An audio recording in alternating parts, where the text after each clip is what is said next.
কথাটা শুনে রাফির মাথাটা যেন ভনভন করে ঘুরতে লাগলো। এক প্রকার অবাক হয়ে বলল, বুঝতে পারলাম না। আমি তো বাংলাতেই বললাম। না বোঝার মতো তো কিছুই নেই। 1 সপ্তাহের মধ্যেও আমি তোমাকে বিয়ে করছি। আমি বাসাতে বলে দিয়েছি। কি?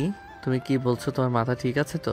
আমার মাথা ঠিক থাক বা না থাক, সেটা নিয়ে তোমাকে চিন্তা করতে হবে না। তুমি রেডি থেকো। বিয়ে করে আমার থেকে ছাড় পেয়ে যাবে, এটা আমি কখনোই হতে দিব না। আমি তোমার বউ হয়েই ছাড়বো। বাই। জেরিন ফোনটা কেটে দিল। রাফি কানের কাছে ফোন ধরে বসে আছে।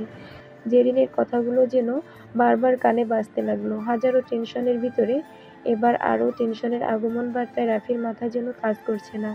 এদিকে সুমাইয়া বেরিয়ে এসে রাফিকে এভাবে বসে থাকতে দেখে বলে উঠল, কি হলো, এখনো রেডি হসনি? আর ফোন কানের কাছে ধরে বসে আছিস কেন? রাফি চমকে উঠে বলল, কি বললেন? বললাম ফোনটা কানের কাছে ধরে বসে আছিস কেন? কি ভাবছিস এত? ও বুঝতে পেরেছি, ওসব নিয়ে ভাবছিস তাই না? দেখ, যা হওয়ার তা তো হয়ে গেছে। এখন ওসব ভেবে লাভ নেই। আর আমি এসব কাউকে বলবো না, হয়েছে এবার? রাফি আনমনে বলল। হুম, আমি যে কি চালাই আছি সেটা আমি নিজেই জানি। সুমাইয়া আয়নার সামনে বসে নিজের চুল ঠিক করতে লাগলো। রাফি কি একটা ভেবে সুমাইয়ার দিকে তাকিয়ে বলে উঠল, আপনাকে একটা কথা বলি। বল, কি বলবি? না মানে আমাদের তো দুর্ঘটনাবশত বিয়েটা হয়েছে, মানে আপনি তো এই বিয়ে মানেন না। তো আসলে আমি বলতে চাইছি, যদি আমি আরেকটা বিয়ে করি তাহলে আপনার কোনো সমস্যা নেই, তাই তো? সুমাইয়ার চুল আঁচড়াচ্ছিল। রাফির কথাটা শুনে সুমাইয়ার হাতটা থেমে গেল। পিছনে ঘুরে তাকিয়ে ভ্রু কুঁচকে একটু রাগী স্বরে বলল, কি বলতে চাইছিস? না মানে আমি বলতে চাইছি, আপনি তো আর এই বিয়ে মানেন না।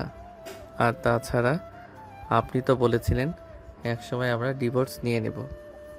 আর এখন তো আমরা শুধু জাস্ট অভিনয় করছি। তাই আমি বলছিলাম যে যদি আমি আরেকটা বিয়ে করি। আমার ঘুরিয়ে পেঁচিয়ে কথা একদম ভালো লাগে না। কি বলতে চাইছিস সরাসরি বল। আসলে আপু, আমি একজনকে ভালোবাসি আর সেও আমাকে খুব ভালোবাসে, কিন্তু আচমকা আপনার সঙ্গে আমার বিয়ে হওয়াতে সব কিছুই এলোমেলো হয়ে গেছে। সুমাইয়া পুরো বিষয়টা বুঝতে পেরে আবারও আয়নার দিকে তাকালো। আবারও চুল আঁচড়াতে ব্যস্ত হয়ে পড়ল সুমাইয়া।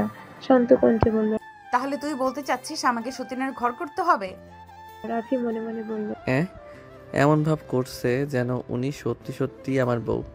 নিজেই তো বললো আমাদের মাঝে স্বামী স্ত্রীর কোনো সম্পর্ক হবে না, কিছুই হবে না। আর এখন এমনভাবে রিয়াকশন দিচ্ছে যেন উনি আমার কতকালের বউ। রাফি ভাবনা ছেড়ে বলে উঠল। আপনি তো এমনিতে আমার ঘর করবেন না। কথাটা শুনে সুমাইয়া ঘুরে তাকালো। সুমাইয়াকে তাকাতে দেখে রাফি বলল, না মানে আমি বলতে চাইছিলাম যে আপনি তো একসময় চলে যাবেন, তাই না? তাই আর কি। তাই তুই অন্য একটা মেয়েকে বিয়ে করে আনবি, তাই তো? অন্য একটা মেয়ে হবে কেন? আমি যাকে ভালোবাসি তাকে বিয়ে করব। তারপর? তারপর আবার কি? আপনি আপনার মতো চলতে থাকবেন, আমরা আমাদের মতো চলতে থাকবো। আর এক সময় তো আপনি চলেই যাবেন। সুমাইয়া মনে মনে বলল, বারবার এক কথা শুনতে কি ভালো লাগে? ইচ্ছে করছে উঠে গিয়ে দুই গালে দুইটা ঠাস ঠাস করে বসিয়ে দিই। হনুমান কোথাকার! ঘরে বউ থাকতে আবার কত বড় মুখ করে বলছে আর একটা বিয়ে করবে। সুমাইয়াকে চুপ থাকতে দেখে রাফি বলল, কি হলো? আপনি চুপ করে আছেন যে? কিছু বলছেন না যে? কি বলবো? আচ্ছা যাই হোক, আপনাকে আরও একটা কথা বলি। আরো কথা বলার বাকি আছে নাকি? আছে, আর বিষয়টা খুবই সিরিয়াস। তো না বলে বসে আছো কেন? আসলে আমি সত্যি একজনকে ভালোবাসি, ফাইজলামো করে বলছি না। আর সবচেয়ে বড় কথা হলো, ও আমাদের এমপির মেয়ে। ওর নাম জেরিন। একটু আগে কল করেছিল। ও বলল 7 দিনের ভিতরে আমাকে বিয়ে করবে। আর আমি ওকে যতদূর চিনি, ও যা বলেছে তা করবেই। মোট কথা হলো, আপনি বর্তমানে আমার স্ত্রী। আর খুব শীঘ্রই আপনি চান বা নাই চান, আপনার একজন সতীন অবশ্যই হচ্ছে। যাই হোক, যা বলার আপনাকে বলে দিয়েছি। আপনি আমাকে বিয়ে করেছেন নিজের ইচ্ছায়, জানি না কী কারণে। আর সামনে যে বিয়েটা হতে যাচ্ছে সেটাও আমার হাতে নেই। মানে হলো, আপনারা দুইজনই আমার কপালে উড়ে এসে জুড়ে বসেছেন। এখন এখানে আমার কোনো হাত নেই। যাই হোক, নিন, তাড়াতাড়ি রেডি হয়ে নিন, ওদিকে দেরি হচ্ছে। রাফি উঠে বাইরে চলে গেল। সুমাইয়া আনমনে আয়নার দিকে তাকিয়ে আছে। মনে মনে ভাবছে। হয়তো ও ঠিকই বলেছে, আর আগে থেকেই ও একজনকে ভালোবাসে। কারোর ভালোবাসাকে উপেক্ষা করা বা আটকানোর অধিকার তো আমার নেই। যদি ও অন্য কাউকে বিয়ে করতে চায় তাহলে করুক, কিন্তু তারপরেও নিজের কাছে যেন কেমন লাগছে। কেন জানি আমি চাইলেও আমার মন মানতে চাইছে না। অবশেষে দেখতে দেখতে সন্ধ্যা পেরিয়ে রাত নেমে এলো। এতক্ষণে রাফি আর সুমাইয়া রাফি শ্বশুরবাড়িতে চলে এসেছে। একই এলাকায় বাড়ি, আসছে বা যেতে সর্বোচ্চ 10 মিনিট সময় লাগে। সুমাইয়া বাড়িতে আসতে না আসতেই আত্মীয় স্বজনরা সুমাইয়াকে নিয়ে পড়ে আছে। সুমাইয়ার বাড়ির লোকজন সবাই রাফিকে খাতির যত্ন করতে ব্যস্ত। এসব দেখে রাফি মনে মনে খুব লজ্জা পেলেও মুখে কিছু বলতে পারছে না, কারণ এই বাড়ির সকলকেই ও আগে থেকে চেনে। একই এলাকার হওয়াতে সবাই সবাইকে চেনে। আর এখানে আজ জামাই আদর খেতে হবে সেটা কে জানতো। রাতের খাওয়া দাওয়া শেষে রাফি খাটে বসে ফোন টিপছিল। সুমাইয়া মায়ের সাথে রান্নাঘরে হাতের কাজে সাহায্য করছে। সুমাইয়ার আম্মু বারবার সুমাইয়াকে রুমে যেতে বললেও সুমাইয়া যাচ্ছে না। এক পর্যায়ে সুমাইয়া বলে উঠল, আমাকে বারবার রুমে কেন যেতে বলছো? ছেলেটা একা রুমে আছে, এভাবে একা থাকলে হয়? তোকে কাজ করতে হবে না, তুই যা। আম্মু বাংলাদেশের অন্য কোথাও যায়নি, আর আমাদের বাসা ওদের বাসার এখান থেকে ওখানে। আমার অনুমানে ও আমাদের বাসার সবাইকেই চেনে, তো তোমাকে ওকে নিয়ে এত ভাবতে হবে না। সুমাইয়াও কি লাগিয়ে রেখেছিস? এখন রাফি তোর স্বামী, কথাগুলো এখন পরিবর্তন তো করতে পারিস। আম্মু ও আমার থেকে ছোট, আমি অত আপনি আপনি করে বলতে পারবো না। থাপ্পড় খাবি একটা, ছোট হোক বড় হোক, বিয়ে তো তুই করেছিস ওকেই। লোকে শুনলে কি বলবে? আমি যেন এমন কথা আর না শুনি। দুধটা গরম হয়ে গেছে, গ্লাসে ঢেলে রুমে নিয়ে যা। শোনো আম্মু, সামনে না আমার পরীক্ষা, আমি এখন এসব করতে পারবো না। শুনেছ মেয়ের কথা? নিজের পছন্দ মতো বিয়ে করেছিস, আর বিয়ের তো কিছু নিয়ম কানুন আছে, তাই না? এখন চুপচাপ কথা না বলে গ্লাসে দুধটা ঢেলে সোজা রুমে নিয়ে যা, আমার এদিকে কাজ আছে। সুমাইয়া আর কিছু না বলে এক প্রকার বিরক্ত হয়ে গ্লাসে দুধ ঢেলে নিজের রুমের দিকে চলে গেল। সুমাইয়া রুমে আসতে রাফি বুঝতে পেরে ফোনটা রেখে দিল। সুমাইয়া অবশ্য খেয়াল করেছে বিষয়টা। হাতের গ্লাসটা টেবিলের উপর রেখে কড়া সুরে বলল, কে ফোন করেছিল? তাহলে দেখে ফেলেছে, হয়তো বুঝতে পেরেছে কে ফোন করেছে, বুঝেও আমাকে জিজ্ঞাসা করছে। রাফি মনে মনে বলল, জেরিন ফোন করেছিল। তো আমাকে দেখে ফোন রাখার কি দরকার ছিল? এমনি। শোন, এসব ঢং আমার একদম পছন্দ না। আমার কাছে এসব বিরক্তিকর লাগে। যদি কথা বলার ইচ্ছে থাকে তাহলে বলবি। আমি কি কখনো তোকে মানা করেছি না কিছু বলেছি? আমাকে দেখে এত লুকানোর কি আছে? রাফি অবাক হয়ে সময়ের দিকে তাকিয়ে আছে। মেয়েটার কথাবার্তায় কেমন আলাদা ধরনের সুর। এমন মনে হচ্ছে যেন আমাকে সুমাইয়া অন্য মেয়ের সঙ্গে কথা বলতে দেখে জেলাস ফিল করছে। সুমাইয়ার চোখ তো তাই বলছে। রাফি বিড়বিড় করে বলল, দূর, আমি এসব কি ভাবছি? সুমাইয়া আপু এসব আমার সম্পর্কে কেন ভাববে? আমাকে বিয়ে করেছে কিসের জন্য কে জানে। রাফিকে চুপ থাকতে দেখে সুমাইয়া বলে উঠল, গ্লাসে দুধ আছে, দুধটা খেয়ে নিস। তুই দুধ খাসনি, শেষে আম্মু দেখলে আমাকে কথা শোনাবে। আমি কারোর জন্য কথা শুনতে পারবো না। একথা বলে খাট থেকে একটা টাওয়াল উঠিয়ে সোজা হনন করতে করতে ওয়াশরুমের দিকে চলে গেল। রাফি অবাক হয়ে তাকিয়ে আছে আর মনে মনে বলে, মাত্র 3-4 দিন হলো বিয়ে হয়েছে, এর মাঝেই সুমাইয়া আপুর ব্যবহারটা কেমন যেন অন্যরকম লাগছে। বিশেষ করে যখন থেকে জেরিনের কথা বলেছি তখন থেকে ব্যাপারটা আরও গভীর মনে হচ্ছে।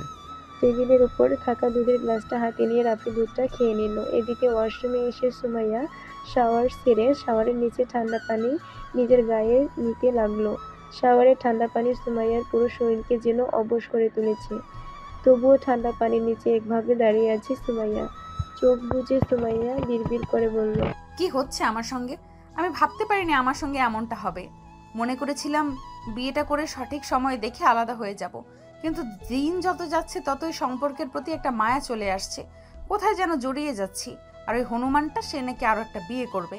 এই সব বিষয় মাথায় যেন চেপে বসেছে, কিন্তু ভালো লাগছে না।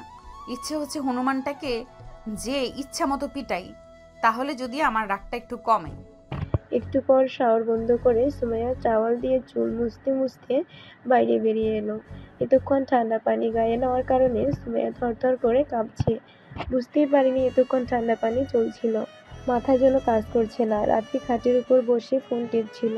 সুমাইয়া বের হতে রাফি সুমাইয়ার দিকে একবার তাকিয়ে যেই ফোনের দিকে তাকাতে যাবে অমনি রাফি খেয়াল করলো সুমাইয়া কেমন কাঁপছে। বিষয়টা লক্ষ্য করে রাফি ফোন রেখে সুমাইয়ার দিকে ভালো করে তাকালো। বিড়বিড় করে রাফি বলল, সত্যিই তো, এভাবে কাঁপছে কেন ও? সুমাইয়া কাঁপতে কাঁপতে চুল মুছে চলেছে। এসব দেখে রাফি বলে উঠল, কি হয়েছে আপু, আপনি এভাবে কাঁপছেন কেন? কাঁপা সুরে সুমাইয়া বলল, হারামজাদা, মার খাবি? এখানে আমাকে আপু আপু ডাকছিস কেন? বাসায় কেউ শুনে ফেললে কি হবে? আচ্ছা, সে নয় ঠিক আছে, কিন্তু আপনি এভাবে কেন কাঁপছেন? কিছু হয়েছে? না, তেমন কিছু না। শাওয়ারের পানি ঠান্ডা ছিল, আমি খেয়াল করিনি। এতক্ষণ ঠান্ডা পানি নেওয়ার কারণে খুব ঠান্ডা লাগছে। সুমাইয়াকে এ অবস্থায় দেখে রাফি দ্রুত উঠে একটা টাওয়াল নিয়ে সুমাইয়ার গায়ে জড়িয়ে দিল। সুমাইয়ার হাত থেকে টাওয়ালটা নিয়ে রাফি নিজেই সুমাইয়ার চুল মুছে দিতে লাগলো। রাফি টাওয়ালটাকে 2 হাত দিয়ে জড়িয়ে রাফির দিকে তাকিয়ে আছে সুমাইয়া। অবাক চোখে দেখছে সুমাইয়া ছেলেটাকে। এর মাঝে হঠাৎ করে সুমাইয়া কিছু না ভেবেই হুট করে রাফিকে জড়িয়ে ধরলো। মুহূর্তের মাঝে রাফি চমকে উঠল। সুমাইয়ার নরম শরীরের স্পর্শ যেন রাফির শরীরে কারেন্টের শিহরণ জাগিয়ে তুলেছে।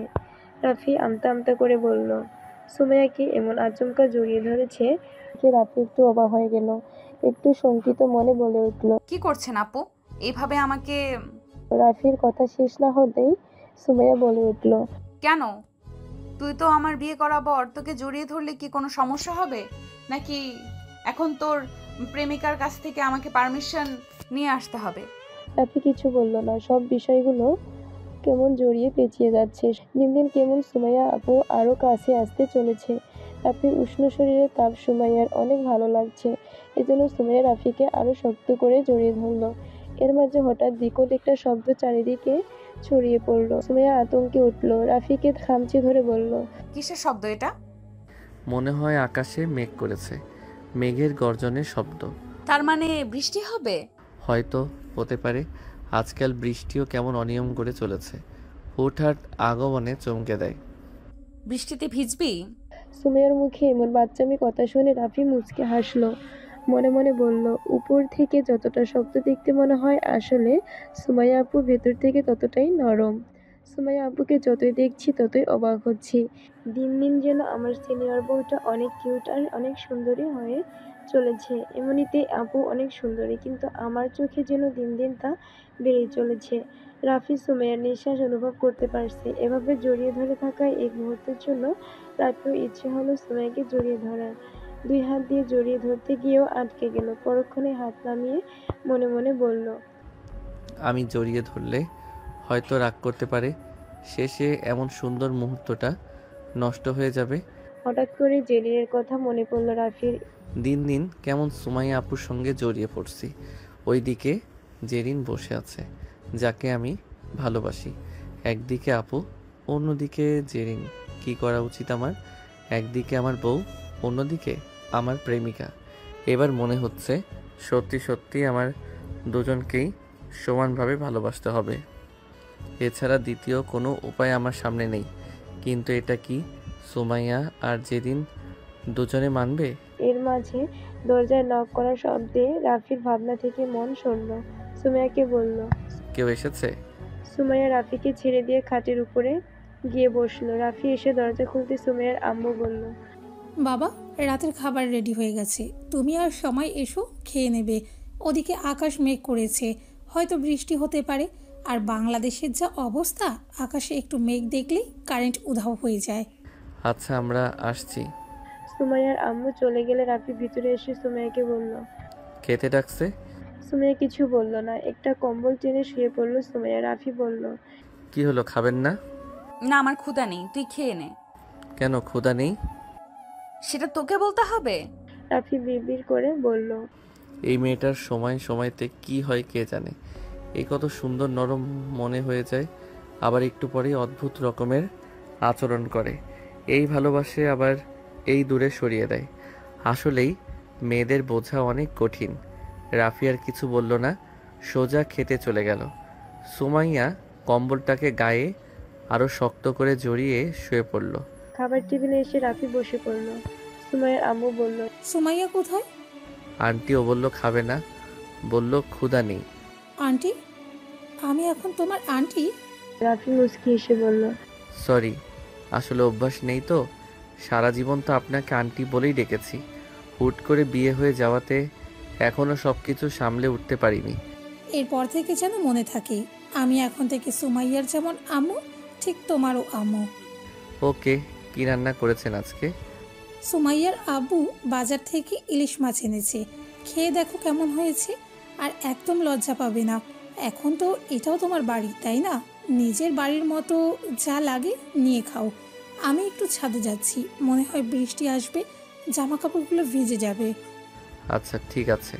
রাতের খাওয়া শেষে রাফি রুমে চলে আসলো। ওয়াশরুমে গিয়ে নিজেকে ফ্রেশ করে বাইরে চলে আসলো। ব্যালকনিটা খোলা। রাফি খাটের দিকে তাকিয়ে দেখলো সুমাইয়া ঘুমিয়ে পড়েছে। রাফি বলল, রাতে না খেয়ে মেয়েটা ঘুমিয়ে পড়েছে। ব্যালকনি দিয়ে বাইরে ঠান্ডা বাতাস হু হু করে ভিতরে আছে। রাফি এসে ব্যালকনির পর্দাটা লাগিয়ে দিল। সুমাইয়া বিভোর হয়ে ঘুমোচ্ছে। রাফি এসে খাটে বসে পড়ল। সুমাইয়ার দিকে তাকিয়ে মুচকি হেসে মনে মনে বলল, কখনো ভাবতে পারিনি আমার জীবনে এমন কিছু ঘটবে। এভাবে একটা সিনিয়র আপু আমার জীবনে বউ হয়ে আসবে। ঘুমন্ত অবস্থায় কি সুন্দর লাগছে। ঢলঢলে দুগাল আর গোলাপি রঙের এই ঠোঁট দুটো ভীষণ আকর্ষণীয়। রাফির এমন গভীর ভাবনা চিন্তায় কোন সময় সুমাইয়ার প্রতি এক প্রকার ভালোবাসার জন্ম নিয়েছে, হয়তো রাফি সেটা বুঝতে পারছে না। কিছুক্ষণ এভাবে থাকার পরে রাফি আস্তে করে বিছানা থেকে বালিশ আর একটা কম্বল উঠিয়ে ফ্লোরে বিছিয়ে শুয়ে পড়ল। রুমের লাইট জ্বলতে দেখে রাফি আবারও উঠে লাইট অফ করে দিল। এরপরে রাফি শুয়ে পড়ল। রাত প্রায় 2টা। ব্যালকনির পর্দাগুলো এলোমেলোভাবে উড়ে চলেছে। বাইরে প্রচন্ড বৃষ্টি হচ্ছে। থেকে থেকে মেঘের গর্জন যেন আরো ভয়ানক করে তুলছে এই রাতের বর্ষণকে। ভয়ানক মেঘের গর্জনে হুট করে রাফির ঘুমটা ভেঙে গেল। ঘুম ঘুম চোখে মনে মনে বলল, বাইরে মনে হয় খুব বৃষ্টি হচ্ছে। কিন্তু পরক্ষণে রাফি কিছু একটা অনুভব করতে পারলো। রাফি অনুভব করলো কেউ রাফিকে জড়িয়ে ধরে আছে। রাফি কিছু বুঝতে পারলো না। পাশ থেকে মোবাইলটাও নিয়ে লাইট অন করে দেখতেই রাফি অবাক হয়ে গেল। মনে মনে বলল, সুমাইয়া আপু এখানে? উনি তো খাটে ঘুমিয়েছিল, এখানে কখন আসলো? সুমাইয়া রাফিকে শক্ত করে জড়িয়ে ধরে আছে। রাফি খেয়াল করলো একটু পর পর সুমাইয়া কেমন যেন করছে। রাফি বুঝতে পারলো না কি হয়েছে। সুমাইয়াকে সরিয়ে রাফি পাশ ফিরে শুলো। রাফি মনে মনে বলল, আপু কি অসুস্থ? কি মনে করে যেন রাফি সুমাইয়ার কপালে হাত দিল। সাথে সাথে রাফি অবাক হয়ে বলল, আরে আপুর গা তো ভীষণ গরম, মনে হয় জ্বর এসেছে, এই জন্য হয়তো রাতে খাইনি। কি মেয়ে, তখন একবার আমাকে বলতে পারতো, না বলে শুয়ে পড়েছে। গা তো একদম পুড়ে যাচ্ছে। রাফি ফোনের লাইট অন করে উঠে গেল। দ্রুত রুমের লাইট অন করলো। সুমাইয়ার দিকে তাকিয়ে দেখলো সুমাইয়া জড়সড় হয়ে শুয়ে আছে। রাফি দ্রুত দরজা খুলে কিচেনে চলে গেল। কিচেন থেকে একটা বাটিতে কিছু পানি নিয়ে রুমে চলে আসলো। এমনিতেই ফ্লোর ঠান্ডা, তাই রাফি সুমাইয়াকে ডেকে বলল, আপু খাটের উপর এসে শুয়ে পড়ুন, আমি আপনার মাথায় জলপট্টি দিয়ে দিচ্ছি। রাফির কথা হয়তো সুমাইয়ার কানেও যায়নি। সুমাইয়া অভাবে শুয়ে আছে। রাফি বুঝতে পারলো হয়তো জ্বরের ঘোরে কোনো সেন্স কাজ করছে না। কোনো উপায় না পেয়ে রাফি নিজেই সুমাইয়াকে ধরে খাটের উপর শুইয়ে দিল। এরপর সুমাইয়ার মাথায় জলপট্টি দিতে লাগলো। বেশ কিছুক্ষণ এভাবে চলার পর রাফি খেয়াল করলো সুমাইয়া আগের থেকে একটু বেটার অবস্থায় এসেছে। জ্বরের ওষুধ খাওয়ানো উচিত এখন। তাই রাফি রুমে কোনো ওষুধ আছে কিনা তা খুঁজতে লাগলো। একটু খোঁজাখুঁজির পরে একটা মেডিসিনের বক্স খুঁজে পেল রাফি। বক্সটা খাটের উপর রেখে আবারও কিচেনে চলে গেল। একটু পর খাবার নিয়ে রুমে চলে আসলো রাফি। খাবারটা রেখে রাফি সুমাইয়াকে দেখে জাগিয়ে তুললো। সুমাইয়া রাফির দিকে তাকিয়ে আছে। রাফি শান্ত গলায় বলল, এখন কেমন লাগছে? সুমাইয়া কিছু বলল না, শুধু তাকিয়ে আছে। রাফি সুমাইয়ার মাথায় হাত বুলিয়ে বলল, এখন কি ভালো লাগছে? সুমাইয়া কিছু না বলে হালকা মাথা নাড়িয়ে বলল। হ্যাঁ। রাফি বলল, একটু উঠে বসুন, অল্প করে কিছু খেয়ে নিন, এরপর ওষুধ খেয়ে নিন। দেখবেন সকাল হতে হতে আপনি আরো সুস্থ হয়ে যাবেন। সুমাইয়া আস্তে করে বলল, আমার খেতে ইচ্ছে করছে না। দেখুন না খেলে আরো অসুস্থ হয়ে পড়বেন, আমি খাবার নিয়ে এসেছি, অল্প করে একটু খেয়ে নিন। সুমাইয়া বারবার মানা করতে লাগলো। রাফিও নাছোড়বান্দা। অনেকক্ষণ বোঝানোর পরে সুমাইয়া রাজি হলো। সুমাইয়াকে ধরে খাটের সঙ্গে হেলান দিয়ে বসিয়ে দিল রাফি। এরপর খাবারটা নিয়ে নিজের হাতে সুমাইয়াকে খাইয়ে দিতে লাগলো। অল্প একটু খাওয়ার পরে সুমাইয়া আর খেতে চাইলো না। রাফিও আর জোর করলো না। পানির গ্লাসটা নিয়ে সুমাইয়াকে দিয়ে বলল, এবার ওষুধটা খেয়ে নিন। সবকিছু শেষ করে রাফি সবকিছু গুছিয়ে কিচেনে রেখে আসলো। কিছুক্ষণ পর কিচেন থেকে এসে দেখলো সুমাইয়া সেভাবেই বসে আছে। রাফি বলল, বসে আছেন কেন? শুয়ে পড়ুন। সুমাইয়া কিছু না বলে হাত দিয়ে ইশারা করে নিজের পাশে এসে ঘুমোতে বলল। রাফিকে। রাফি এমন ইশারা ভালো করে বুঝতে পারল না, তাই অবুঝের মতো তাকিয়ে রয়েছে সুমাইয়ার দিকে। সুমাইয়া আস্তে করে বলল, দাঁড়িয়ে আছিস কেন? এখানে এসে শুয়ে পড়। বিছানায়? হ্যাঁ। কিন্তু এক কথা বারবার বলতে আমার ভালো লাগে না। এখানে এসে শুয়ে পড়। সুমাইয়া অসুস্থ দেখে রাফিও আর কিছু বলল না। ফ্লোর থেকে বালিশ আর কম্বল উঠিয়ে বিছানায় রেখে খাটের উপর শুয়ে পড়ল। সুমাইয়া বলল, লাইট কি অন করা থাকবে? রাফি হুট করে উঠে লাইট অফ করে এসে শুয়ে পড়ল। রুমের ডিম লাইটটা এখনো অন আছে। রাফি বলল, এটাও কি অফ করে দেব? সুমাইয়া মাথা নাড়িয়ে বলল, না। 2 মিনিট পর সুমাইয়া বলে উঠল, ওদিকে পাশ ফিরে শুয়ে আছিস কেন? কেন? সুমাইয়া কিছু বলল না। হাত দিয়ে রাফিকে টেনে নিজের দিকে ঘুরিয়ে রাফির বাম হাতটা সোজা করে রাফির বাহুতে মাথা রেখে রাফিকে জড়িয়ে ধরে সুমাইয়া শুয়ে পড়ল। সুমাইয়া পাতলা একটা নাইটি পরে আছে, যার কারণে রাফি সুমাইয়ার শরীর স্পষ্ট বুঝতে পারছে। মুহূর্তের মাঝে রাফি এমন স্পর্শে বাগরুদ্ধ হয়ে গেল। সুমাইয়ার শরীর থেকে আলাদা এক নেশাযুক্ত ঘ্রাণ রাফির নাকে এসে লাগছে। এমন ঠান্ডা আবহাওয়াতেও রাফি ঘামতে শুরু করেছে। এদিকে সুমাইয়া মনে মনে বলল, রাফির শরীর থেকে কেমন একটা ঘ্রাণ আসছে, যেটা খুবই ভালো লাগছে আমার। সুমাইয়া আলতো করে রাফির বুকে নাক ঘষতে লাগলো। রাফিকে আরো শক্ত করে জড়িয়ে ধরল সুমাইয়া। এসব দেখে রাফি অবাক হয়ে গেল। এমন যুবতী মেয়ে যৌবনের মোহরায় যদি কড়া নাড়ে, তাহলে একটা লাগাম ছাড়া পুরুষ কিভাবে নিজেকে ঠিক রাখতে পারে? রাফি নিজেকে শান্ত রাখার চেষ্টা করলেও সুমাইয়ার প্রতিটা স্পর্শ তা হতে দিচ্ছে না। বাইরের প্রচন্ড ঝড় বৃষ্টির মতো হৃদয়েও যেন এক প্রচন্ড ঝড় শুরু হয়ে গেছে। রাফি নিজের ডান হাতটা আলতো করে সুমাইয়ার কোমরের উপরে রাখলো। সুমাইয়া বুঝতে পেরেও কিছু বলল না, ফিসফিসিয়ে শুধু বলল, আমাকে জড়িয়ে ধরা ছাড়া আর এক পা বেশি সামনে গেলে খুব খারাপ হবে, কথাটা মাথায় রাখিস। রাফি বেচারা মনে মনে হতাশ হয়ে বলল, এটা কোনো কথা হলো? যৌবনের সমুদ্রে ঝড় তুলে এখন বলছে নৌকা যেন শান্ত থাকে। এটাও কি কখনো সম্ভব? কিন্তু কিছুই করার নেই। আমার সিনিয়র বউ নিজেই সীমানা বেঁধে দিয়েছে। এখন জড়িয়ে ধরা ছাড়া আর কোনো উপায় নেই। তাই রাফি এই অল্প সুযোগটুকু হাতছাড়া না করে সুমাইয়াকে নিজের বুকে শক্ত করে জড়িয়ে ধরল। সুমাইয়া মনে মনে মুচকি হেসে বলল, এটা তোর শাস্তি। আর একটা বিয়ে করবি তাই না? আমার সতীন আগে আসুক, তারপর না হয় দেখা যাবে। দেখতে দেখতে সকাল হয়ে গেল। ভোরের পাখিরা আজ আর হয়তো বাসা থেকে বের হয়নি। রাতের বৃষ্টি এখনো থামেনি, থেমে থেমে বৃষ্টি পড়ে চলেছে। হঠাৎ রাফির ফোনটা বেজে উঠলে রাফির ঘুম ভেঙে গেল। ঘুম ঘুম চোখে ফোনটা হাতে নিয়ে চোখ ডলতে ডলতে দেখলো জেরিন কল করেছে। তাড়াতাড়ি ভালো করে চোখটা মুছে কলটা রিসিভ করে বলল, কি ব্যাপার, আজ এত সকালে ঘুম থেকে উঠলে যে? ঘুমিয়েছে কোথায়? সে ঘুম থেকে উঠবো? মানে? মানে তোমাকে বুঝতে হবে না। কেমন কাটছে তোমার শ্বশুর বাড়িতে? তুমি কি করে জানলে আমি এখানে? ভালোবাসার মানুষের খোঁজ খবর রাখবো না? আমি কাল বাসায় চলে আসছি, এসে তোমার সঙ্গে দেখা করছি। ওকে। আর কাল তোমার জন্য একটা সারপ্রাইজ আছে। সারপ্রাইজ? হ্যাঁ, কি? সেটা আসলেই দেখতে পাবে। বলে দিলে তো আর সারপ্রাইজ নষ্ট হয়ে গেল। যাই হোক, রাখছি এখন। তুমি তোমার শ্বশুর বাড়িতে এনজয় করো। রাফি কিছু বলার আগে জেরিন ফোনটা কেটে দিল। রাফি ফোনটা পাশে রেখে দিল। সুমাইয়া রাফির বুকের উপর শুয়ে আছে। এতক্ষণে সুমাইয়ারও ঘুম ভেঙে গেছে। চোখ বুজেই সুমাইয়া রাফিকে বলল। কথা হয়ে গেল? রাফি চমকে উঠল, বলল, ঘুমিয়ে গেছে আপনার? এভাবে কথা বললে কারো ঘুম হয়? তো আমার হবু সতীন কি বলল? কিছু না, বললো কাল বাড়ি ফেরার পর নাকি কি সারপ্রাইজ দেবে। সুমাইয়া মুচকি হাসলো। রাফির বুক থেকে মাথাটা সরিয়ে উঠে বসলো। নাইটিটা ঠিক করে সুমাইয়া বলল, আমি ফ্রেশ হতে যাচ্ছি। হুম। বাই দ্য ওয়ে, রাতের জন্য থ্যাঙ্কস। থ্যাঙ্কস বলার কি আছে? এটা তো আমার দায়িত্ব। সুমাইয়া মুচকি এসে চলে গেল। তবে রাফি এ হাসি দেখতে পেল না। এরপর দেখতে দেখতে আরো একটা দিন কেটে গেল। রাফি আর সুমাইয়া বাসায় চলে এসেছে। আজ আর ভার্সিটিতে যায়নি রাফি। সুমাইয়া সকালে ভার্সিটিতে চলে গেছে। তাছাড়া সামনে ওর পরীক্ষা। আর এমনিতেই সুমাইয়া পড়ালেখা নিয়ে অনেক সিরিয়াস। সন্ধ্যায় বন্ধুদের সঙ্গে আড্ডা দেওয়ার পর রাফি বাসায় ফেরার পথে হুট করে দুটো গাড়ি এসে রাফিকে তুলে নিয়ে গেল। রাফি কিছু বুঝতে পারল না। গাড়িতে বসে বারবার রাফি জিজ্ঞাসা করলো, কেউ কিছু বলল না। তবে রাফিও মনে মনে আন্দাজ করতে পেরেছে এরা নিশ্চয়ই জেরিনের আব্বুর লোক। এসব ভাবতে রাফি মনে মনে একটু ভয় পেয়ে গেল। প্রায় 10 মিনিট পর গাড়ি দুটো থেমে গেল। গাড়ি থেকে নামতেই রাফি দেখতে পেল বিশাল একটা বাংলো। বাংলোর চারিদিকে গাছ। রাফিকে নিয়ে জেরিনের আব্বুর লোকজন ভেতরে চলে গেল। রাফি ভিতরে আসতেই চোখের সামনে সবকিছু দেখে আর কিছু বুঝতে বাকি রইল না। অবাক হয়ে তাকিয়ে আছে জেরিনের দিকে। রাফিকে আসতে দেখে রাফির দিকে তাকিয়ে জেরিন মুচকে হাসলো। এরপর রাফিকে এনে জেরিনের পাশে বসিয়ে দেওয়া হলো। রাফি আস্তে করে বলল। এসব কি জেরিন?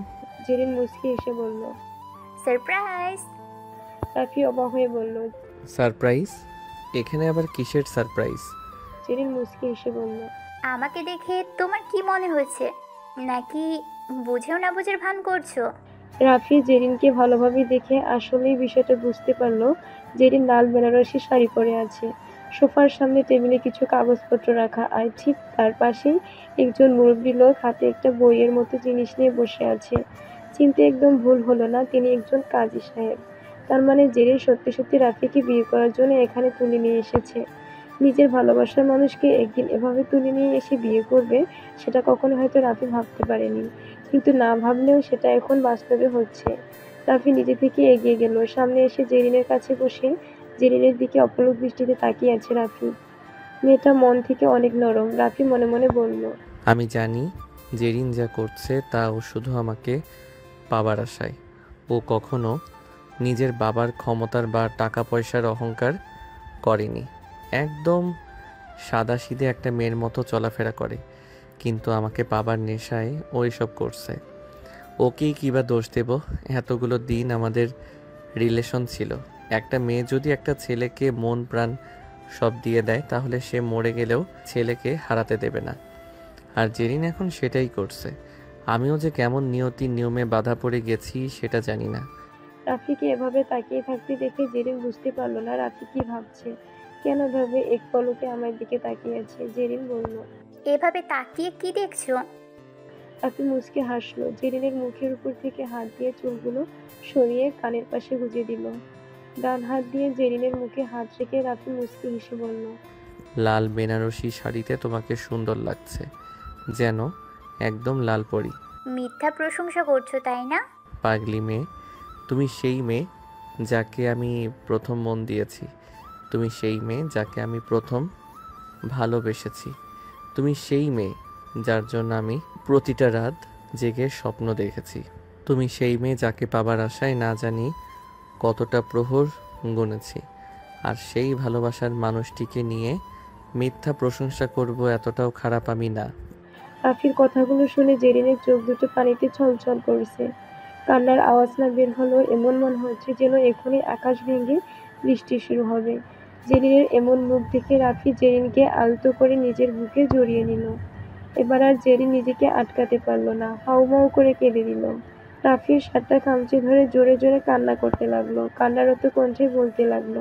কুত্তা একটা, কেন আমাকে কষ্ট দিচ্ছিস? তুই জানিস না আমি তোকে কতটা ভালোবাসি। তুই কি চাস? আমি আমি মরে যাই? আমার দিকে চেয়ে দেখেছিস আজ কতগুলো রাত আমি ঘুমাইনি? এই কয়েকটা দিন আমার কাছে কয়েকটা বছরের মতো মনে হয়েছে। পাগলের মতো হয়ে গিয়েছি আমি। রাফি জেরিনের মাথায় হাত বুলাতে বুলাতে বলল। সরি পাগলি, আসলে আমিও বুঝতে পারছি না কি হচ্ছে আমার সঙ্গে। কয়েকদিনের ভিতর আমার জীবনটা একদম 180 ডিগ্রি ঘুরে গেছে। আর আমি তো তোমাকে ভালোবাসি, আমার কি কষ্ট হয় না বলো? তুমি তো এতদিন ধরে আমার সঙ্গে রিলেশনে আছো, আমাকে তো তুমি চেনোই। এমন তো না যে আমার ওই মেয়েটার সঙ্গে আগে থেকে রিলেশন ছিল। আমি নিজেও জানতাম না ওভাবে বিয়েটা হয়ে যাবে।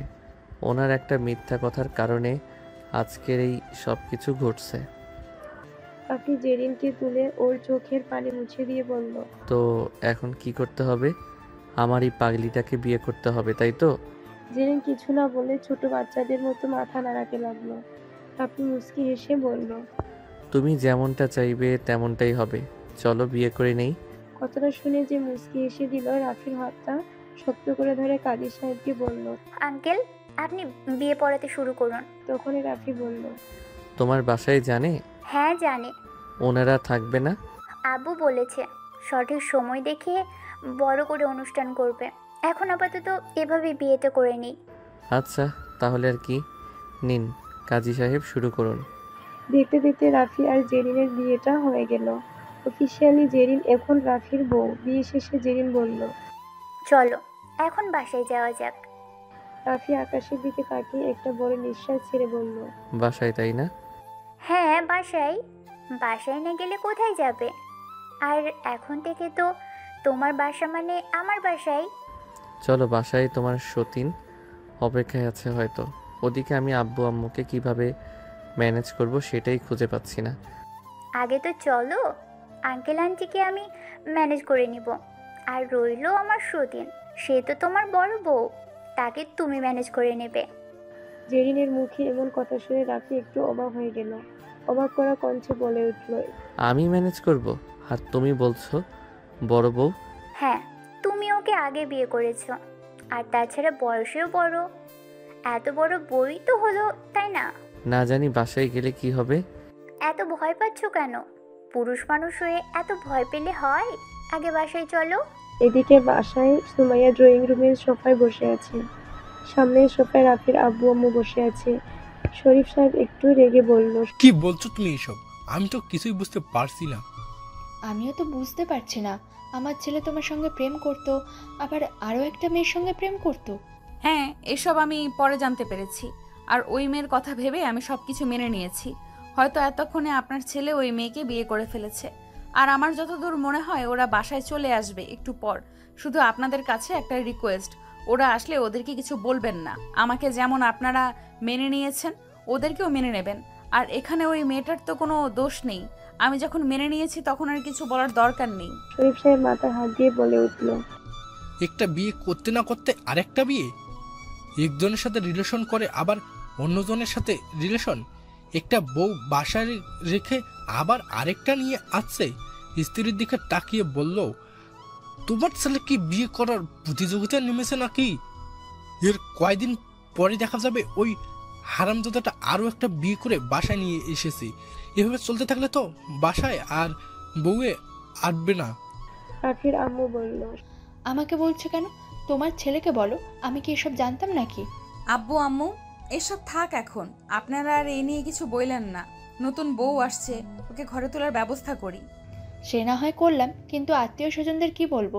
সবাই কি ভাববে? ওহো, আমি তো এবার টেনশনে পাগল হয়ে যাব। সকলের কথার মাঝে দরজার কলিং বেলের শব্দে বেজে উঠল। রাফির আম্মু বলল, ওই তো তোমার বান্দর ছেলে চলে এসেছে। আমার জুতোটা কই? আজকে ওকে আগে জুতো পিটো করে নেই। আহা, রাগ পরে দেখিও। সুমাইয়ার মা, তুমি যখন সবকিছু মেনে নিয়েছো, তাহলে এখানে আমাদের আর কিছু বলার নেই। সংসার তুমি করবে, তাই আমরা কিছু নাই বা বললাম। আসো আমার সঙ্গে, ওদেরকে বরণ করে ঘরে তুলি। হ্যাঁ মা, চলুন। আবারও কলিং বেলের শব্দে বেজে উঠল। কিছুক্ষণ পর রাফির আম্মু আর সুমাইয়া এসে দরজা খুলে দিল। দরজা খুলতেই সামনে রাফি আর জেরিনকে দাঁড়িয়ে থেকে দেখে সুমাইয়া মুচকে হাসলো। রাফি বেচারা এক কোনায় গুটি ছুটি মেরে দাঁড়িয়ে আছে। জেরিন রাফির আম্মুকে সালাম দিল। সুমাইয়ার দিকে তাকিয়ে জেরিন কিছু বলল না। রাফি আম্মুর দিকে তাকিয়ে মনে মনে বলল, কি ব্যাপার? এরা সবাই আমাদের বরণ করার জন্য কি সব কিছু রেডি করে ফেলেছে? কিন্তু এরা জানলো কিভাবে? আমি তো কিছুই বলিনি। কাহিনী কি? কি হচ্ছে না হচ্ছে কিছুই তো বুঝতে পারছি না। রাফির আম্মু বলে উঠল, বিড়ালের মতো এত কোনায় দাঁড়িয়ে আছিস কেন? বিয়ে তো করেই ফেলেছিস। আসলে আম্মু, আসল কি নকল সেটা তোরা নিজেরা বুঝে নিস। এখন ভালো করে দাঁড়া, নতুন বউ নিয়ে এসেছিস, আগে বরণ করতে দে। রাফি আর জেরিনকে বরণ করে ঘরে নিয়ে গেল রাফির আম্মু আর সুমাইয়া। রাফি ভিতরে আসতেই সোফার উপরে বসে থাকা আব্বুর দিকে নজর পড়ল। শরীফ সাহেব রাগী চোখে তাকিয়ে আছে। রাফি সেটা বুঝতে পেরে চোখ সরিয়ে নিল। শরীফ সাহেব বলে উঠল, চোখ সরিয়ে লাভ নেই। হারামজাদা, তোকে আমি জুতা পিটা করব। এলাকায় মান সম্মান কিছু রাখবি না নাকি? আজ গেলে কার লোকের সব জেনে যাবে। সমাজে আমি মুখ দেখাবো কি করে মেয়েটাকে? রাফি ভয়ে ভয়ে বলল, জনাব আফজাল সাহেবের মেয়ে। আফজাল সাহেব নামটা কেমন চেনা চেনা মনে হচ্ছে। চেনো তো? ওনাকে তো সবাই চেনে। মানে? আমাদের মাননীয় এমপি সাহেব, ও তারই মেয়ে। রাফির কথাটা শুনে শরীফ সাহেব চমকে উঠল। অবাক হয়ে বলল, কি বলি? এমপি আফজাল সাহেবের মেয়ে? এত বড় লোক? আমার সঙ্গে ফাজলাম করছিস? জেরিন বলে উঠল, আঙ্কেল, ও ঠিকই বলছে। আফজাল সাহেব আমার আব্বু। এটা কিভাবে সম্ভব? আমার ছেলেকে তুমি কিভাবে বিয়ে করলে? তোমার বাসায় কি জানে? হ্যাঁ, ওনারা সবই জানেন। আর আমি আর রাফি একই ভার্সিটিতে একসঙ্গেই পড়ি। সেখান থেকে আমরা দুজন দুজনকে পছন্দ করতে শুরু করি। আচ্ছা, আমাকে একটা কথা বলবে? জি বলুন। এই গাদা একটা বিয়ে করে বাড়িতে বউ রেখেছে, এটা কি তুমি জানতে? হ্যাঁ, আমি জানি। বিয়ের পর ও আমাকে সব কিছু বলেছিল। তুমি জেনে শুনে তারপরে ওকে বিয়ে করলি? কি করবো আঙ্কেল, আপনার ছেলেকে ভালোবেসেছি। ভালোবাসা তো আর ছেলে খেলা না। ও আমাকে বিয়ের কথা বলার পরে আমি দিন রাত শুধু কান্নাই করেছি। মনকে অনেক বোঝানোর চেষ্টা করেছি দূরে চলে যেতে, কিন্তু ওর থেকে দূরে যাওয়ার কথা ভাবতেই নিজেকে শূন্য মনে হয়, দম বন্ধ হয়ে আসে। তাই অবশেষে সিদ্ধান্ত নিয়েছি ওকেই বিয়ে করব। এখন আপনারা আমাদের মেনে নেবেন কিনা সেটাই বড় কথা। শরীফ সাহেব বড় একটা নিঃশ্বাস নিয়ে বলল, এখন আর না মেনে নেওয়ার কি আছে? তোমাদের জীবন সংসার, তোমাদের সারা জীবন তোমরা একসঙ্গে থাকবে। তোমরা যেখানে নিজেদের মেনে নিচ্ছ সেখানে আমাদের আর কি বলার আছে? তোমরা যদি এতে খুশি থাকো তাহলে আমাদেরও কিছু বলার নেই। একথা শুনে জেরিন হাসি মুখে আব্বু আম্মুকে সালাম করলো। শরীফ সাহেব বলল, রাফি, ছোট বউকে ঘরে নিয়ে যাও। রাফি আর জেরিন রুমে আসতে অবাক হয়ে গেল। জেরিন রুমটা ভালো করে দেখলো, ফুল দিয়ে খুব সুন্দর করে সাজানো রুমটা। রাফিও কিছুটা অবাক হয়ে গেল, এভাবে রুমটাকে কে সাজালো। তখনই রাফির নজর ব্যালকনিতে পড়লো। ব্যালকনি ধরে সুমাইয়া দাঁড়িয়ে আছে, লম্বা খোলা চুল কোমর গড়িয়ে নিচে পড়েছে, বাতাসে চুলগুলো এলোমেলো উড়ছে। সুমাইয়াকে এভাবে দাঁড়িয়ে থাকতে দেখে রাফি অবাক হয়ে তাকিয়ে আছে। এমন মনে হচ্ছে যেন কোনো এক মায়াবতী মায়া ছড়িয়ে চলেছে। জেরিন রাফিকে কিছু বলতে যাবে, তখনই দেখলো রাফি ব্যালকনির দিকে তাকিয়ে আছে। এটা দেখে জেরিনও ব্যালকনির দিকে তাকালো। জেরিন দেখতে পেল ব্যালকনিতে একটা মেয়ে দাঁড়িয়ে আছে। বুঝতে পারলো এটাই সেই মেয়ে, একটু আগে নিচেও তো দেখেছি। এটাই তাহলে রাফির বউ। জেরিন বলে উঠল, কি দেখছো এভাবে? এই কয়েকদিন ধরে তো বড় বউকে দেখেছই, আমাকে একটু দেখো। জেরিনের কথায় রাফির ঘোর কাটলো। জেরিনের দিকে তাকিয়ে বল, তুমি বসো, তোমাদের পরিচয় করিয়ে দেই। জেরিনের দিকে তাকিয়ে রাফি বলল। রাফি কিছু বলার আগে ব্যালকনি থেকে সুমাইয়া চলে আসলো। রাফি আর জেরিনের দিকে তাকিয়ে মুচকি হেসে বলল, আজ এসব না হলে হয় না? একজন আরেকজনকে জানার অনেক সময় পড়ে আছে। এখন তো সারা জীবন একসাথেই থাকতে হবে, তাই এত তাড়াতাড়ি বা জলদি করার কোনো কিছুই নেই। তোমাদের আজ বিয়ে হয়েছে, বাসর রাত। দেখো, আমি নিজ হাতে সাজিয়েছি, খুব সুন্দর হয়েছে না? জেরিন বলে উঠল, হ্যাঁ, সুন্দর তো হয়েছে, হয়তো আপনার বাসর রাতের থেকেও ভালো ছিল। সুমাইয়া মুচকি হাসলো, মনে মনে বলল। যদি কখনো হয় তাহলে দেখা যাবে। রুম থেকে বেরিয়ে যেতে যেতে সুমাইয়া বলল, আমরা যখন যা ভাবি সেটা কি সবসময় সত্যি হয়? কিছু ভালোবাসায় কিছু গোপনীয়তা, কিছু না পাওয়া জীবনে থাকা ভালো। তোমরা চিন্তা করো না, আজ তোমাদের দিন, নিজেদের মতো এনজয় করো। আমি অন্য রুমে থাকার ব্যবস্থা করেছি। কথাগুলো বলে সুমাইয়া চলে গেল। রাফি কিছু বলতে যেয়েও বলতে পারলো না। রাফি কিছু না বললেও মনের ভিতরে একটা কেমন যেন ফিলিংস কাজ করছে। দরজার দিকে তাকিয়ে আছে রাফি। সুমাইয়া এতক্ষণে চলে গেছে। জেরিন বলল, কি হলো, তুমি ওদিকে তাকিয়ে আছো?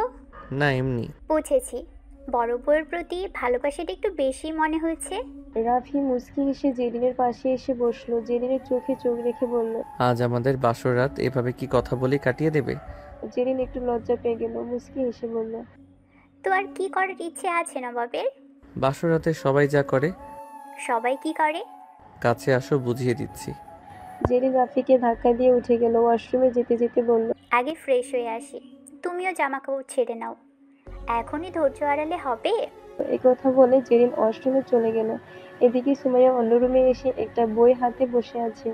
বইয়ের পাতায় মনোযোগ কিছুতেই যেন আজকে স্থির হচ্ছে না, কেন জানি মনটা অস্থির অস্থির লাগছে। সুমাইয়া বিরক্ত হয়ে বইটা বন্ধ করে খাটের উপর রেখে দিল। খাট থেকে নেমে জানালার কাছে এসে দাঁড়িয়ে সুমাইয়া আনমনে বাইরের দিকে তাকিয়ে আছে। আকাশের দিকে তাকিয়ে দেখলো আজ অনেক বড় চাঁদ উঠেছে। চাঁদের আলোয় চারিদিকে আলোকিত। রূপকথার পরীরা এই জ্যোৎস্না রাতে হয়তো তাদের সঙ্গীকে নিয়ে ভালোবাসার সমুদ্র পাড়ি দিচ্ছে। রাফি খাটে বসে আছে। জেরিন অনেকক্ষণ হলো ওয়াশরুমে গেছে, এখনো বের হয়নি। ওয়াশরুমের দিকে তাকিয়ে রাফি বলল, এতক্ষণ লাগে? সেই কখন গেছে। কি করছে এতক্ষণ? সব কিছুতেই যে কেন মেয়েদের এত দেরি হয়। রাফি এসব ভাবতে না ভাবতে ওয়াশরুম থেকে জেরিন বেরিয়ে আসলো। রাফি জেরিনের দিকে তাকাতেই অবাক হয়ে গেল। কালো রঙের পাতলা একটা নাইটি পরে আছে। রাফি এটা দেখে আরো অবাক হয়ে গেল যে এই নাইটিটা তো সুমাইয়ার নাইটি জেরিন পরেছে যে। জেরিন চুল মুছতে মুছতে রাফির সামনে এসে দাঁড়িয়ে বলল, এভাবে হাঁ করে তাকিয়ে থাকার কি আছে? রাফি জেরিনের কোমরে দুই হাত দিয়ে ধরে নিজের কাছে টান দিয়ে নিয়ে আসলো। জেরিনের নরম কোমরে রাফির হাতের স্পর্শ লাগতেই জেরিন হালকা কেঁপে উঠল। ঠোঁট কামড়ে জেরিন বলল, কি করছো তুমি? কেন? আমি আমার বিয়ে করা বউকেও কি ধরতে পারবো না? আচ্ছা জেরিন, একটা কথা বলো। কি কথা? এটা তো নাইটি। হ্যাঁ। আমি ওয়াশরুমে যাওয়ার পরে দেখলাম এটা সুন্দর করে রাখা আছে, সব কিছুই গুছিয়ে রাখা ছিল।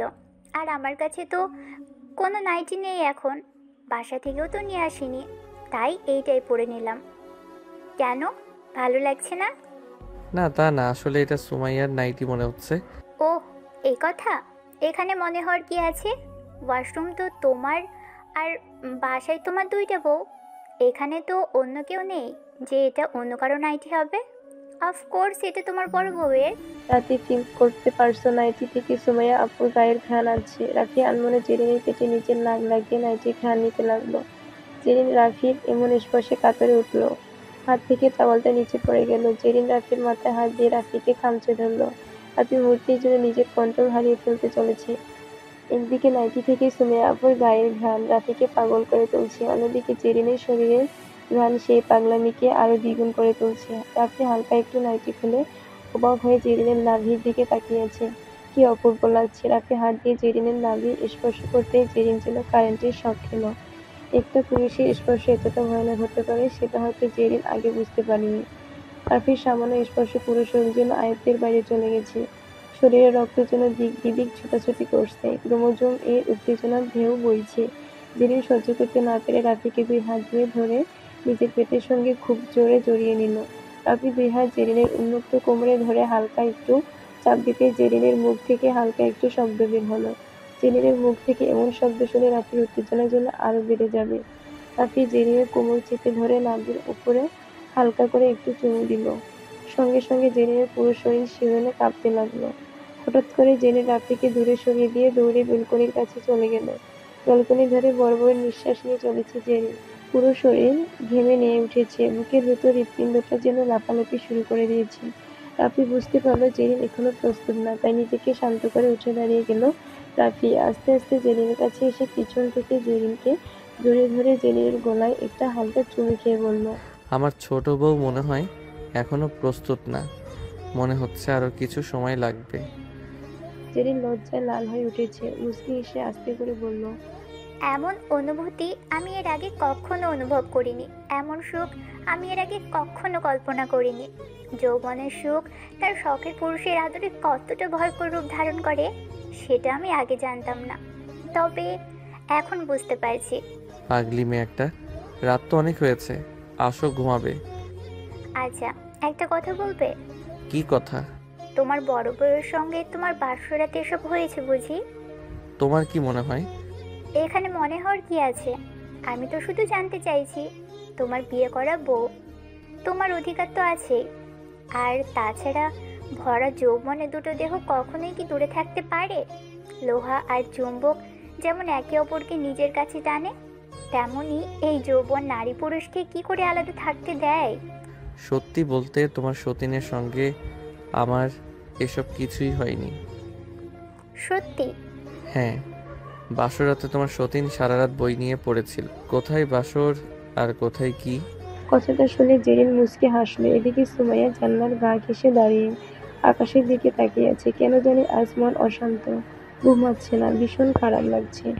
রাত গভীর হতে চলেছে। ব্যস্ত এ শহর নিস্তব্ধতায় রূপ নিয়েছে। তবে কিছু কিছু মানুষ এই নিস্তব্ধতাকে নিজের সঙ্গী করে এই গভীর রাতেও জেগে আছে। জেরিন রাফির বুকে মাথা রেখে শুয়ে আছে। রাফি জেরিনের মাথায় হাত বুলিয়ে দিচ্ছে। ভালোবাসার মানুষের এমন স্পর্শে এমন ভালোবাসার জন্য পূর্ণতাকেও হার মানায়। বেশ কিছুক্ষণ কাটার পরে জেরিন মাথা তুলে রাফির দিকে তাকালো। রাফি বলল, কি হলো, ঘুম আসছে না? আমি যে তোমাকে সেটাই জিজ্ঞেস করতে চাইছিলাম, তোমার ঘুম আসছে না? সত্যি বলতে কেন জানি ঘুম আসছে না। তুমি ঘুমাও, আমি তোমাকে একটু এভাবে দেখি। আমাকে মনে হয় আগে দেখোনি। দেখবো না কেন, তবে আজকে তোমাকে অন্যরকম লাগছে। তুমি ঘুমাও। মুচকি হেসে বলল। পাগল একটা। রাফিকে শক্ত করে জড়িয়ে ধরে আর রাফির বুকে মাথা রেখে জেরিন শুয়ে পড়ল। রাফি জেরিনের দিকে একদৃষ্টিতে তাকিয়ে আছে, একদম বাচ্চাদের মতো। রাফি মনে মনে ভাবছে আর জেরিনকে দেখে মুচকি মুচকি হেসে চলেছে। দেখতে দেখতে রাফিকে জড়িয়ে ধরে জেরিন ঘুমিয়ে পড়ল, কিন্তু রাফির এখনো ঘুম আসছে না। জেরিনের মাথায় আস্তে আস্তে হাত বুলিয়ে চলেছে রাফি। জেরিন গভীর ঘুমে বিভোর হয়ে আছে। পরক্ষণে সুমাইয়ার কথা মনে পড়ল রাফির। মনে মনে বলল, সুমাইয়া আপু কি করছে এখন? কি আশ্চর্য বিষয়, জেরিন আমার বুকে মাথা রেখে ঘুমাচ্ছে, তবু কেন জানি মনটা শান্ত হচ্ছে না। এমন মনে হচ্ছে আমার এক পাশ পরিপূর্ণ আর অন্য পাশ শূন্য। সুমাইয়া আপু কি ঘুমিয়ে পড়েছে, নাকি আমার মতোই জেগে আছে? একবার গিয়ে দেখা কি উচিত হবে? না না, এত রাতে এভাবে গেলে কি মনে করবে? কিন্তু কেন জানি মন মানছে না, আর ঘুমও আসছে না। রাতে অনেকক্ষণ নিজের মনের সঙ্গে নানা কথা বলে চলল। অবশেষে সিদ্ধান্ত নিল একবার উঠে গিয়ে সুমাইয়াকে দেখে আসবে। এমন মনে হচ্ছে যে সুমাইয়াকে না দেখা পর্যন্ত সে শান্তিতে ঘুমাতে পারবে না। জেরিনকে আস্তে করে পাশে সরিয়ে জেরিনের গায়ে একটা কম্বল দিয়ে ভালোভাবে শুইয়ে দিল। জেরিন খুব শান্ত মনে ঘুমোচ্ছে। রাফি আস্তে করে উঠে গেল, জেরিনের এত সুন্দর ঘুমটা নষ্ট না হয়ে যায়। খুব সাবধানতার সঙ্গে নিজেকে সরিয়ে নিয়ে আস্তে করে দরজা খুলে রাফি বেরিয়ে আসলো। সুমাইয়া রুমের সামনে এসে রাফি দাঁড়িয়ে আছে। দরজার ওপাশে হয়তো এতক্ষণে সুমাইয়া ঘুমিয়ে পড়েছে। দরজার নক করবে কি করবে না সেটা নিয়ে দ্বিধায় পড়ে গেছে রাফি। মনে মনে বলল, যদি আপু ঘুমিয়ে পড়ে, আর না হলে যদি রাগ করে। কিছুক্ষণ বিভিন্ন কথা ভাবার পরে মনের কাছে হার মেনে রাফি দরজায় নক করলো। দরজায় হালকা ধাক্কা লাগতে দরজা আস্তে করে খুলে গেল কিছুটা। রাফি অবাক হয়ে গেল। সুমাইয়া আপু দরজা খুলে রেখে কি ঘুমিয়ে গেছে? হয়তো দরজা আটকানোর কথা মনে নেই। ভিতরে যাওয়া ঠিক হবে কি হবে না কিছুক্ষণ দাঁড়িয়ে ভাবতে লাগলো রাফি। তাই ভাবনা চিন্তা করেও কিছু ঠিক করতে পারলো না। বুকের ভিতর ধুপ ধুপ শব্দ বেড়ে গেছে। অজানা এক ফিলিংস ভর করে আছে হৃদয়ে। অবশেষে রাফি দরজা ঠেলে ভিতরে চলে আসলো। খাটের উপর চোখ পড়তে রাফি দেখলো সুমাইয়া আপু বিছানায় নেই। অবাক হয়ে রাফি মনে মনে বলল, আপু কোথায় গেল? হঠাৎ জানালার দিকে নজর পড়তেই রাফি খেয়াল করলো সুমাইয়া আপু জানালার পাশে দাঁড়িয়ে আছে। রাফি কিছুটা অবাক হয়ে গেল। এত রাতে না ঘুমিয়ে ওখানে দাঁড়িয়ে কি করছে?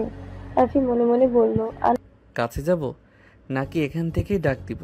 মনে ভাবতে ভাবতে রাফি এক পা দুপা করে সামনে এগিয়ে যেতে লাগলো। সুমাইয়া আপু আজ নাইটি পরেনি, একটু মেরুন রঙের শাড়ি পরে আছে। শাড়ির আঁচল ফ্লোর ঘেঁষে পড়েছে, পিছন থেকে কোমরের কিছুটা অংশ দেখা যাচ্ছে।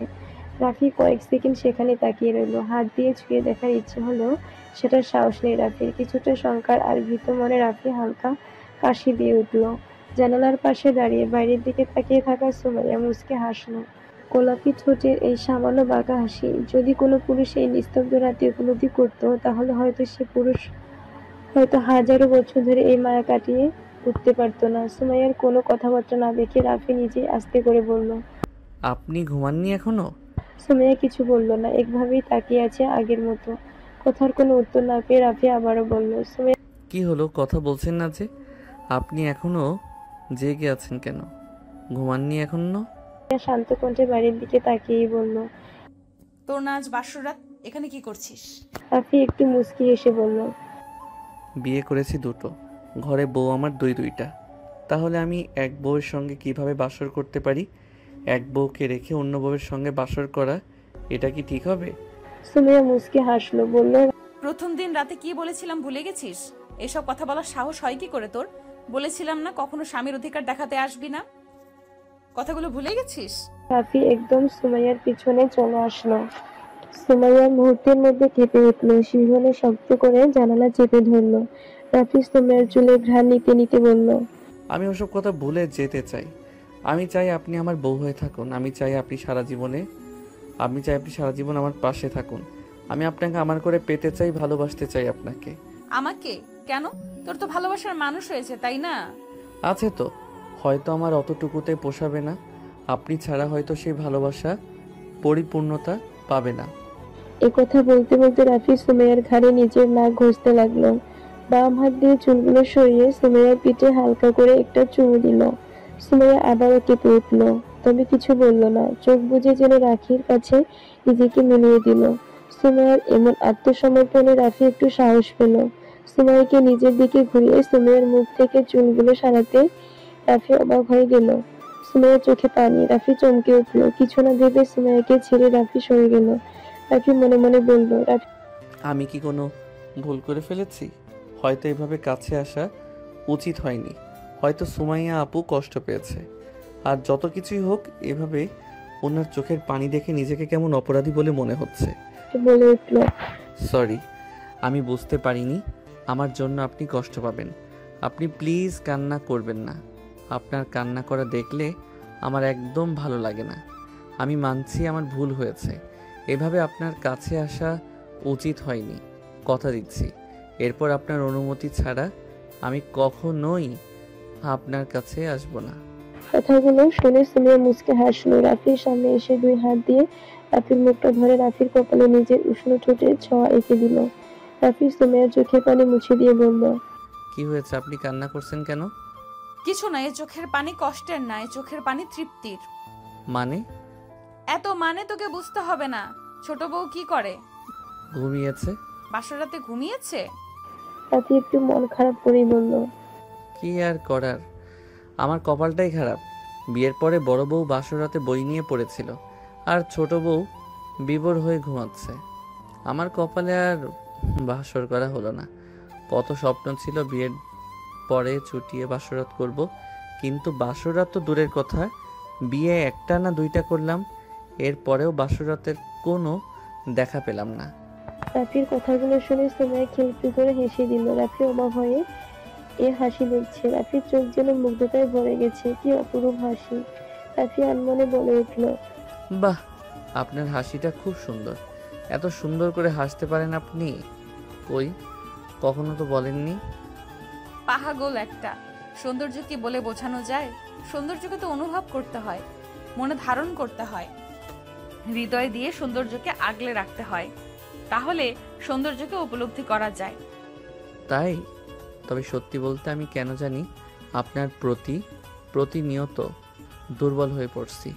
আমি জানি জেরিনকে আমি আগে থেকেই ভালোবাসি, কিন্তু তারপরেও কেন জানি ঠিক একই ভালোবাসা আমি আপনাকে নিয়ে অনুভব করি। একটু আগে জেরিন আমার বুকে মাথা রেখে ঘুমাচ্ছিল, কিন্তু তারপরেও আমার কেমন জানি মনে হচ্ছিল যেন আমার বুকের এক পাশ খালি পড়ে আছে। আমি পুরোপুরিভাবে পূর্ণতা খুঁজে পাচ্ছিলাম না। বারবার আপনার কথা মনে পড়ছিল, আপনাকে দেখতে ইচ্ছে করছিল, আপনাকে একবার জড়িয়ে ধরতে ইচ্ছে করছিল। সুমাইয়া চুপ করে রাফির কথাগুলো শুনছে আর অবাক হয়ে ভাবছে, ঠিক একই ফিলিংস আমিও তো অনুভব করছিলাম। তাহলে কি আমি রাফিকে মনে মনে ভালোবাসতে শুরু করেছি? আমার অজান্তেই আমার মনেও জায়গা করে নিয়েছে? তা না হলে কেন সময়ে অসময়ে ওর চিন্তা হয় আমার? কেন ওর একটু ছোঁয়া পাবার আশায় আমার শরীর পথ চেয়ে বসে থাকে? সুমাইয়া রাফির জামাটা নিজের হাত দিয়ে ধরে রেখেছে আর আনমনে এসব ভেবে চলেছে। সুমাইয়া এমন ভাবনায় ডুবে যেতে দেখে রাফি সুমাইয়ার মুখের উপর থাকা চুলগুলো সরিয়ে কানের পাশে গুজে দিল। এক হাত দিয়ে সুমাইয়ার মুখটা নিজের মুখের কাছে এনে সুমাইয়ার চোখে চোখ রেখে বলল, একটা কথা বলি। সুমাইয়া কিছু বলল না, কিন্তু রাফি বলল, আমি একটা ভুল করতে যাচ্ছি। জানি না এই ভুলের শাস্তি কি হবে, তবে আমি নিজেকে আর মানাতে পারছি না। আপনার উষ্ণ রুটির ছোঁয়া পেতে ইচ্ছা হয়েছে। মনকে অনেক মানিয়েছি, অনেক বুঝিয়েছি, তবে আমার মনটাও আমার কথা শুনছে না। সুমাইয়া কিছু বলল না, শুধু মুচকি একটা হাসি দিল। সুমাইয়ার মুচকি হাসি দেখে রাফি বুঝতে পারল অনুমতি পেয়ে গেছি। রাফি এক মুহূর্তে দেরি না করে সুমাইয়ার উষ্ণ ঠোঁটে নিজের ঠোঁট মিলিয়ে দিল। সুমাইয়ার পুরো শরীর যেন শিরনে ঝাঁকি দিয়ে উঠল। 2 হাত দিয়ে রাফিকে খামচে ধরল সুমাইয়া। রাফি এক হাত দিয়ে সুমাইয়ার কোমর ধরে টান দিয়ে নিজের সঙ্গে চেপে ধরল। আজ এই গভীর রাতে নিস্তব্ধতায় ভরা এই সময়ে দুজন ভালোবাসার মানুষ যেন তাদের ভালোবাসাকে উপলব্ধি করতে শুরু করেছে। দুজন দুজনের মাঝেকার সকল বাঁধ যেন ভেঙে ফেলতে চাইছে। কিছুক্ষণ পর রাফি সুমাইয়াকে ছাড়িয়ে নিল। সুমাইয়া ঘন ঘন নিঃশ্বাস ফেলছে। নিঃশ্বাসের সঙ্গে মুখের ওঠা নাম যেন তাল মিলিয়ে চলছে। দুজনেই ঘেমে উঠেছে। রাফির ঠোঁট থেকে রক্ত পড়ছে। রাফি খেয়াল করলো সুমাইয়া অশান্ত হয়ে উঠেছে।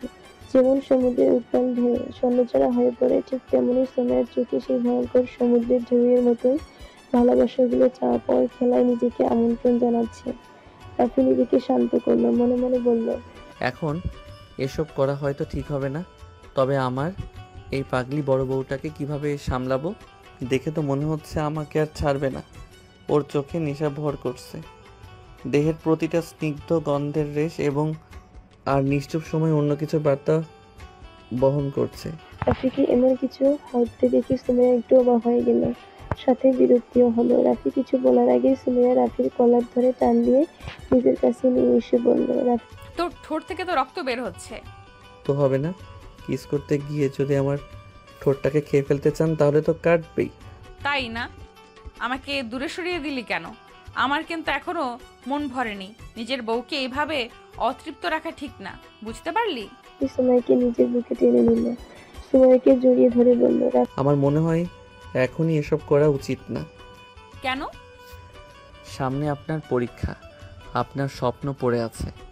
আমি চাই আপনি আপনার স্বপ্ন পূরণের দিকে এগিয়ে যান, তারপর না হয় দেখা যাবে।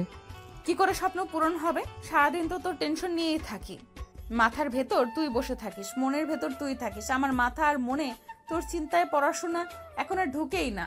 রাফি সুমাইয়াকে ছেড়ে মুচকি হেসে বলল, আসুন আমার সঙ্গে। কোথায়? রুমে। মানে? মানে আমার রুমে ঘুমাবেন আপনি। কিন্তু ওখানে তো। চুপ, কথা না বলে আমার সঙ্গে আসুন। রাফি সুমাইয়ার হাত ধরে সুমাইয়াকে নিজের ঘরে নিয়ে আসলো। সুমাইয়া এসে দেখলো জেরিন ঘুমিয়ে আছে। রাফি এসে দরজা লাগিয়ে দিল, সুমাইয়াকে বিছানার কাছে নিয়ে এসে বলল, দুইটা বউ আমার, এক বউকে নিজের বুকের উপর রেখে অন্য বউকে কিভাবে কষ্ট দেব? রাফি খাটের উপর মাঝখানে এসে শুয়ে পড়ল। জেরিন রাফির বুকে মাথা রেখে বিড়বিড় করে বলল, লাইট অন থাকলে আমার ঘুম আসে না। দাঁড়িয়ে না থেকে ওনাকে বলো এসে শুয়ে পড়তে।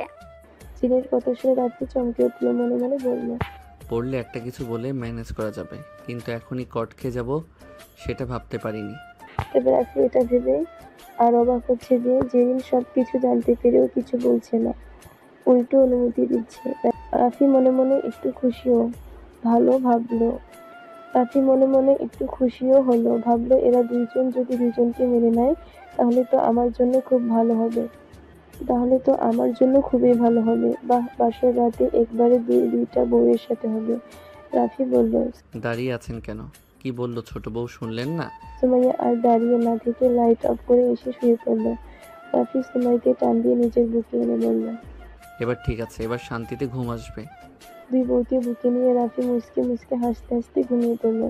পরদিন সকালে ফোনের শব্দে সুমাইয়ার ঘুম ভেঙে গেল, সাথে জেরিনেরও ঘুম ভেঙে গেল। সুমাইয়া ফোনটা হাতে নিয়ে দেখলো অহনা ফোন করেছে। এত সকালে অহনা ফোন করা দেখে সুমাইয়া বুঝতে পারলো না কি হয়েছে। কল রিসিভ করে বলল, কি রে অহনা, কি হয়েছে? এত সকালে ফোন করেছিস যে? কোথায় তুই? বাসায়। কেন? আজকে একটু তাড়াতাড়ি ভার্সিটিতে আসতে পারবি? কিছু হয়েছে? ভার্সিটিতে আয়, তারপর সবকিছু জানতে পারবি। আচ্ছা ঠিক আছে, আমি চলে আসবো। সুমাইয়া ফোনটা রেখে ঘুরে তাকাতেই চমকে উঠল, চোখ সরিয়ে কম্বলটা টেনে রাফির গায়ে দিয়ে মনে মনে বলল, অনুমান একটা। জামা কাপড়ের খোঁজ খবর থাকে না? দুইটা যুবতী মেয়ে রুমে আছে, সেদিকে কোনো খেয়াল নেই। জেরিন একটু নড়ে রাফিকে শক্ত করে জড়িয়ে ধরে বিড়বিড় করে বলল, বড় বউ, আমার জামাইটার দিকে এভাবে নজর দিও না, নজর লেগে যাবে। আর ওসব তো আমাদেরই, অন্য কেউ নেই তোর রুমে। সো এত লজ্জার কি আছে? সুমাইয়া বিছানা থেকে নামতে নামতে বলল, জেরিন তোমার লজ্জা না লাগে তো তুমি থাকো, আমি গেলাম। আর যাত্রার দিকে আমার নজর দেওয়ার অভ্যেস নেই। চোখ না খুলে মুচকি এসে বলল, যে সে হলে তুমি হয়তো তাকে বিয়ে করতে না। আর আমি জানি বা অনুমান করতে পারছি, আমি ওকে যতটা ভালোবাসি ভবিষ্যতে তুমিও ঠিক ততটাই ভালোবাসবে। এসব ফালতু কথা ভাবার টাইম আমার নেই। সে তো সময় বলে দিবে। যাক ওসব কথা, আমার তো এখন বাবুটাকে জড়িয়ে ধরে ঘুমিয়ে থাকতে ইচ্ছে করছে। তো মানা করেছে কে? যতক্ষণ ইচ্ছা তোমার এই হনুমান বাবুটাকে নিয়ে শুয়ে থাকো। আমাকে কথা শুনিয়ে লাভ নেই, আমিও তো দেখলাম সারা রাত কিভাবে এই হনুমানটার বুকে মাথা রেখে ঘুমিয়েছে মানুষ। শুনে আর কিছু বলল না। টাওয়ার নিয়ে অষ্টমে চলে গেল। জেরিন গুটি গুটি মেরে রাফিকে জড়িয়ে ধরে আবার শুয়ে পড়ল। দেখতে দেখতে বেলা 8টা বেজে গেল। সুমাইয়া সকালের জন্য নাস্তা বানিয়ে নাস্তা করে ভার্সিটিতে চলে গেছি। জেরিন ঘুম ঘুম চোখে উঠে বসে হাত দিয়ে রাফিকে ধাক্কা দিতে লাগলো।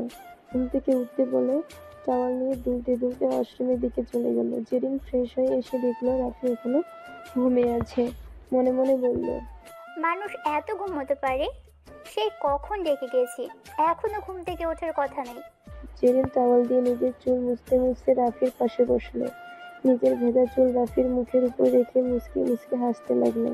ভেজা চুলের পানিতে আচমকা রাফির ঘুম ভেঙে গেল। চোখ খুলতে মুখের উপর জেরিনের চেহারাটা দেখে বলল,